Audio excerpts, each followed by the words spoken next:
Farmers are not happy that the rice tariffication bill has hurdled the legislative mill. Maseset aside talaga yung mga produce o yung palay ng mga magsasaka dahil tsak wala nang bibili. So para sa amin, kamatayan na sa kabuhayan ng mga magsasaka yung pagpasok natin sa tariffication law. But some lawmakers remain unconvinced with the measure, citing possible negative impact to local farmers. Some lawmakers still blame the tax reform law for rising inflation. Mga senador, mamarkahan na namin ngayong eleksyon na hindi namin ibubuto. Ramdam po namin na hindi sila pro-farmer. Senator Cynthia Villar sponsored Senate Bill 1998. Pero ayon sa KMP, papatayin ito ang local industry ng bigas sa bansa. Dagdag pa ng grupo, mababa ang kalidad at puro kemikal ang mga inaangkat ng gobyerno. Ang Rice Tariffication Bill of 2018 po ay ito ho ay tinatawag na pagtanggal ho ng restriksyon ng Estado, ng gobyerno dun sa volume ng bigas na papasok ko dito sa bansa. Dati po kasi kinokontrol ng gobyerno yung quantity kung ilan lang po ang pumasok dito para proteksyon sa mga lokal na magsasaka. Pero dito po sa tariffication bill na ito, unlimited na ho. Wala na hong restriction. Lahat ho, kahit ilang milyon metriko tonelada pwede na ipasok basta magbayad lang ng taripa. Maliban po doon sa tinatanggal na po ang mga pangunahing trabaho ng National Food Authority sa paglilisensya at sa registration ng mga usapin ng sa negosyo sa pagbibigas, ay tinatanggal na rin po sa kanya ang kanyang poder para po sa pagsiguro sa mga mag-aangkat ng bigas o sa rice importation. Ano ang magiging epekto kung ang versyon ng rice tariffication bill ng Senado ang masusunod? Sa industriya po mismo, edi open policy na po, open door policy. Sa makatuwid, basta makapagbigay ka lang, makapagbayad ka lang ng taripa, ay mag-aangkat ka at pwede kang mag-angkat ng maski ilan ang gusto nyo po. Magbayad ka lang po ng taripa. Sa makatuwid, hindi na natin control ang presyo ng bigas.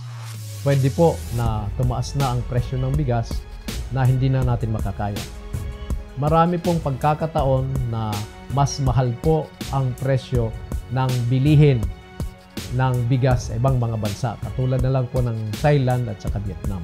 Nung tiningnan nila na presyo doon sa world market, tapos tiningnan nila kung paano nila ibebenta rito, walang tubo. So, hindi po sila tumupad doon sa tungkulin na iniatang sa kanila ng gobyerno. Doon sa 54 years po ito, halos 1/3 ho na bahagdan ho nito, mas mataas ho yung presyo doon sa world market ho ng bigas.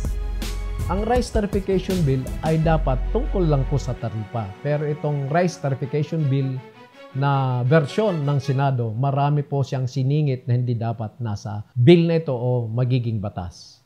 Pero lumalabas dun sa version ng Senado at pumayag na din ang mga kongresista, lumalabas na hindi lang ho pala sa simpleng pagtanggal ng volume at pagtataripa, kung hindi, lumalabas ho pala na bubugin ng rice tariffication bill na to ang National Food Authority. At ang pangunahing may agda ho ng bill na ito ay si Senator Cynthia Villar, na kung saan isa ang pamilya po nila ay nagmamay-ari ng malalaking negosyo, primarily po dun sa yung housing at kung saan kino-convert ang mga agricultural land sa purpose ng kanilang negosyo. Ngayon dito ho sa rice tariffication bill na to, mawawala na po yung tinatawag na for the poor consumers. Doon na lang ho mismo sa kalamidad. Ibig sabihin, yung maliit, yung kakarampot na lang ho na volume na yun ang bibilin mo sa mga lokal na magsasaka. Dapat po may buffer stocking para po sa price and supply stabilization. Mayroon palaging sapat na bigas ang NFA para nakakasiguro po tayo na may sapat na supply at maibibigay ito, may pamamahagi ito sa mga magtitingi ng butil sa mababang presyo na makakaya ng masa. Pag titingnan mo ho ang datos mismo ng gobyerno, for the past 10 taon, hindi pa ho halos lumagpas ng 1 milyong sako ang binibigay ng gobyerno dun sa mga relief agencies. So, ang ibig sabihin ho noon, yun lang hong volume na yon ang bibilihin ng gobyerno sa mga magsasaka. 1 milyong sako na lang ho. Anong mangyayari ho dun sa pasilidad ng NFA, pasilidad ng gobyerno na 21 million bags? Ibig sabihin nito, magiging inutil ho. Sayang ang resources ng gobyerno. Sa makatuwid, wala na po sa kanya ang bumili ng palay, mag-imbak ng palay, giling po ito para po ay maging bigas at ibigay sa mga lisensyado, rehistradong mga magtitingi ng butil para po ito may paabot sa masa sa murang halaga. Hindi na rin po nasa mga kamay ng NFA ang tinatawag na food safety dahil po ito ay ibibigay na po sa ibang bureau. Isa po ang magandang magagawa ni Ginoong Pangulong Duterte dito. Itong mga provision na ito ay kawalang bisa ng Pangulo dahil siya ay may puder at nasa mga kamay niya ang puder para po ito ay iwalang bisa o ang tinatawag po natin na veto powers po ng Ginoong Pangulo.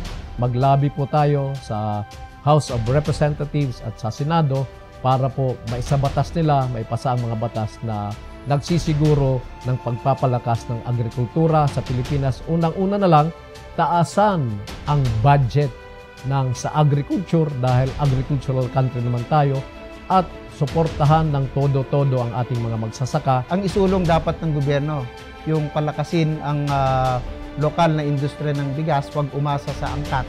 Meron na sinusulong ngayon yung aming mga kaibigan, yung Makabayan Black na yung tinatawag na Rice Industry Development Act na naglalayon na ang lokal na produksyon, ang lokal na magsasaka, ang lokal na mamamayan ang makikinabang.